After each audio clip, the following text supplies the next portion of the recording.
அண்மைய செய்தி. பிரதமர் மோடி 3வது முறையாக பதவியேற்க உள்ள இன்று அவருடன் 15 அமைச்சர்கள் பதவியேற்க இருப்பதாக தகவல் வெளியாகி இருக்கிறது. இது குறித்த கூடுதல் விவரங்களோடு செய்தியாளர் சுசித்ரா நம்மோடு இணைந்திருக்கிறார். சுசித்ரா, 15 பேர் அவரோடு பதவியேற்க இருக்கிறார்கள் என்ற தகவல் இருக்கிறது. யார் யார் அந்த 15 பேர் என்பது குறித்த விவரங்கள்?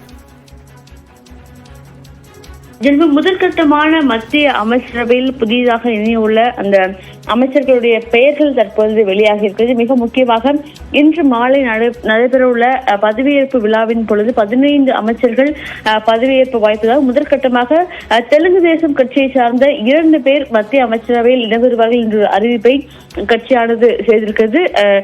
ஒன்று, அதாவது குண்டூர் தொகுதியினுடைய எம்பியான சந்திரசேகர் பெம்மசானி அவர் மத்திய இணையமைச்சராக பொறுப்பேற்பார் எனவும், அதே போல ஸ்ரீகாகுளத்தினுடைய எம்பி ராம்மோகன் நாயுடு மத்திய அமைச்சராக பொறுப்பேற்பார் என்ற ஒரு தகவலும் தற்பொழுது அதிகாரப்பூர்வமாக உறுதிப்படுத்தப்பட்டுள்ளது. அது தவிர சிராக் பாஸ்வான், அனுப்பிரியா பட்டேல், பிரபுல் பட்டேல், சுனில் தட்கரே, வல்லபன் நேனி பாலசோரி உள்ளிட்ட மூத்த தலைவர்கள், கூட்டணி கட்சியுடைய தலைவர்களும் மத்திய அமைச்சராக பொறுப்பேற்க உள்ளார்கள் எனும் மொத்தம் 15 பேர் இன்று பிரதமர் மோடியோடு பதவியேற்க வாய்ப்பு உள்ளதாகவும் தற்போது முதற்கட்ட தகவலை அதிகாரப்பூர்வமாக உறுதிப்படுத்தப்பட்டுள்ளது.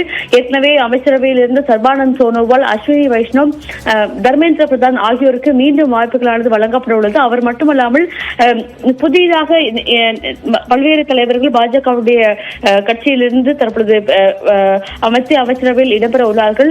கிரண் ரிஜிஜு, பிப்ளப் தேப், பிஜூலி கண்டிட்டா உள்ளிட்ட தலைவர்களும் இந்த முறை மத்திய அமைச்சரவையில் இடம்பெற்றுள்ளனர். விவரங்களை வழங்கியதற்கு நன்றி சுசித்ரா.